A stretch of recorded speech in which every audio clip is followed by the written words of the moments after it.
quick look at my 2022 garden. I've got a row of tomatoes here closest to me.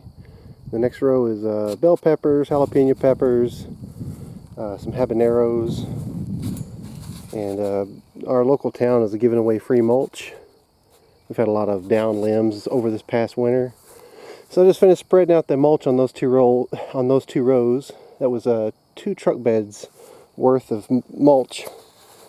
And I figured it was about 25 bags of the stuff you would buy at Home Depot, like the bagged cedar mulch. So basically 25 bags per load, that'd be 50 bags. I don't know how much they go for, $3, $4, $5, but that's a pretty good value for just a little bit of sweat labor, and you get it for free.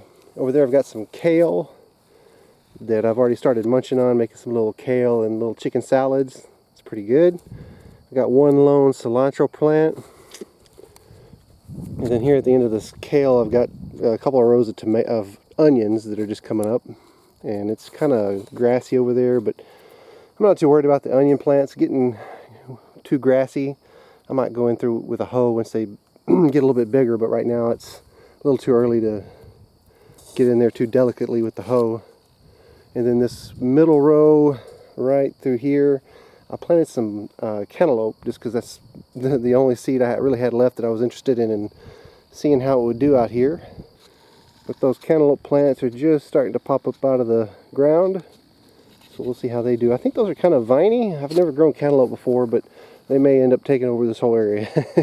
But since that mulch it's just, you know, natural mulch from the wood chippers coming through and clearing out the power lines and, you know, roadways. I saw some bugs, and I'm sure there's many that are embedded in that mulch that I just didn't see. So I spread out a little bit of 7 dust around all the little plants. I didn't do it obviously over there. For one, I didn't put much mulch over there because those plants tend to spread out so well. I think they're going to provide their own ground cover to prevent so much weeds. And I'm eating those leaves, and I didn't want to put any dust around those plants. But these tomatoes and stuff, they've got a long while to go before they start producing fruit, so I figured a little bit of 7 dust wouldn't hurt around the perimeter of them. So that's the look at my 2022 garden. I don't think I'm going to do any more mulch. Maybe just to fill in some spaces here and there, but otherwise achieved my goal of mulching these 2 front rows. Standing out here in my pasture, I want to show you something. If you ever see this in your soil, it's a good sign.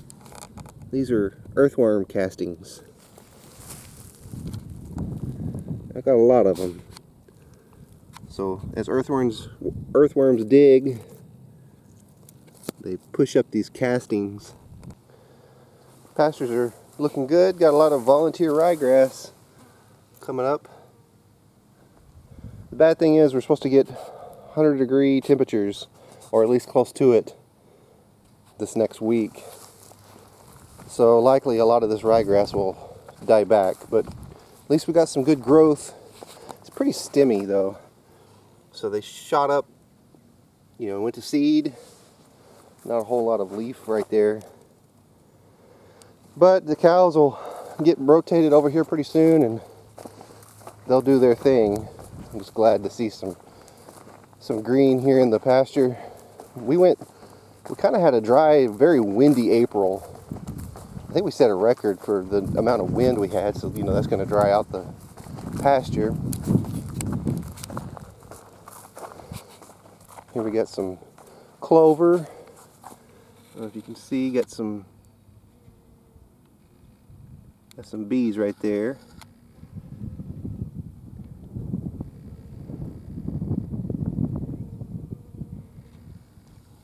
But the fragrance out here is just really phenomenal. It smells so good. This is that area that I did a previous video where I said clover is exploding my pastures. But the reason why it's kind of low right now is I've already let my cows come through here once in April, and today is May 7th.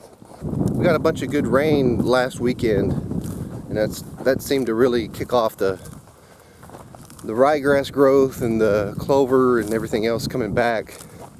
So I'm looking forward to getting the cows rotated over here and getting them all fat. Here's a look at my tomato plants on this first row, pepper plants. They're coming along. I put out all the cages for the tomato plants, and I really need to get in here and weed it. Just haven't had time, but so far everything's still growing. And I had a little extra pepper plants and put 2 right there. That one right there is going to get shaded out, I'm afraid, but looks like it's already been munched on by some critters, so that one will probably be a loss, but everybody else is doing pretty good.